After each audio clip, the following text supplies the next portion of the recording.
Juniors na yun. So, anyway, we'll talk about that. Pero ano yung, well, we all know na tinatarget talaga nila si Inday Sara. Kaya nga, diba, everyday pa ulit-ulit kong sinabi sa inyo.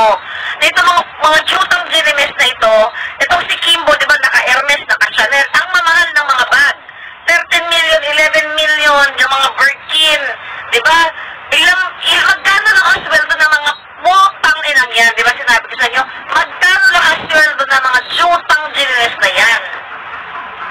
Wala pang 500, wala pang 500,000 yung kanilang sweldo sa isang buwan. 200 to 300, within 2 to 300,000 lang. So you do the math. Kung yan ay nagtatrabaho sila ng matino, kunwari, at sumusweldo lang, sabi mo ng 300,000 pesos ang sweldo nila. 3 times 10. Sa 10 buwan, that's only 3 million.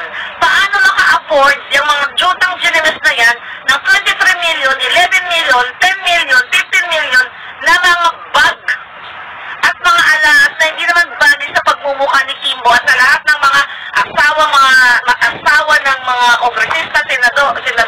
Kaya nga kayo, sabi ko araw-araw, you have to speak up dahil nasa martial law na kayo. Ay na yung mga tao dito baka magiging kapitbahay, oh. Nasa martial law na kayo. Lahat ng panggigipit.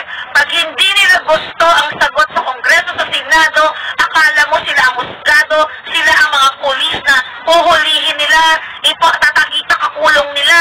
So, kaya di ba ulit-ulit natin sinasabi na hindi i-abolish natin ng Korte Suprema, i-abolish natin ng PNP at AFP kasi yung mga jutang ginimes sa Congress at Senate, kapag nagko-conduct sila ng hearing, pag hindi nila nagustuhan yung sagot, iko-contempt nila, ipapakulong nila, martial law na kayo dyan. Sana hindi ako okay, sorry, matangga.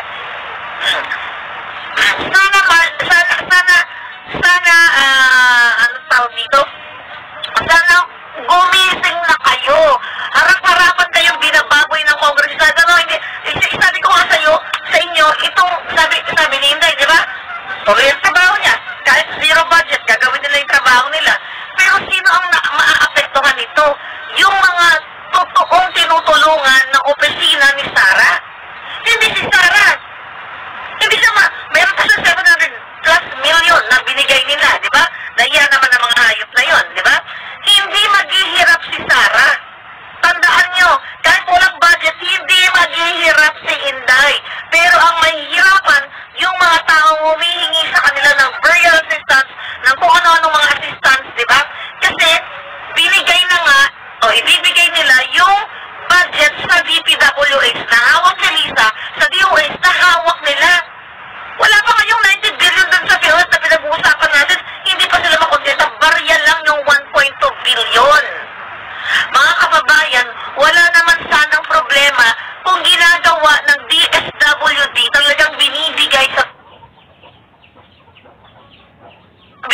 kayo ng mga pang-livelihood program, wala tayong problema dyan. Nasabihin ko pa, sige, lahat ng budget ilagay sa DSWD kasi nakikita natin na ginagawa nila yung para sa mga proyekto, tinutulungan talaga ang taong bayan, nabibigyan talaga yung may sakit. Tignan nyo kayo, nagmamakaawa kayo, pati PCSO wala nang naibibigay na pera sa inyo. Natulong, binubulsa na, nasa martial law na kayo mga kababayan. Dahil mismo ang mga senador at mga kongresista, umaakto sila nang sila ang makapangyarihan. Nakita nyo, nagpapadukot sila ng mga ng mga nakakulong.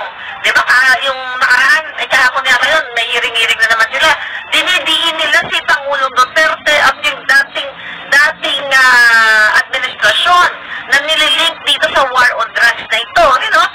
Mga kababayan, ang usapin sa Pilipinas, di ba, hindi para pagtakpan yung mga pulboroni, hindi para busisiin ng mga senador at ng mga kongreso yung mga napatay na, yung mga nagurgo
mo. Balikan nyo yung 5,500 flood control. 1.4 billion yan. Barya lang kaya yung 1.2 budget, 0.2 billion budget nila. Wala yun.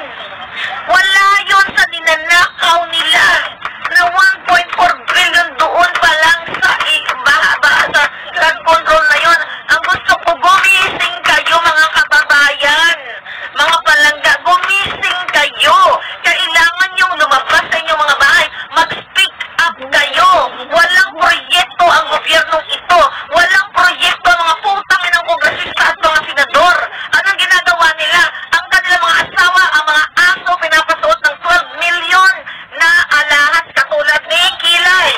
Ang si Saldico, di ba may bahay sa Paris, pinapasara YSL, pinapasara mga designers, samantalang kayo gutom. Ano ang proyekto ng mga kongresista at mga senador? Lahat ng pera nyo, inuubos nila. Ngayon, ang mga anak nyo, hirap na hirap kayong makakain. Gusto nila $64 o 64 pesos lang ang budget na makontento ang isang Pilipino o isang pamilya na may household na 4 or 6. Makaharap ba ako dito? Hindi naman. Okay. 4 or 6, di ba? Yan ang, hindi,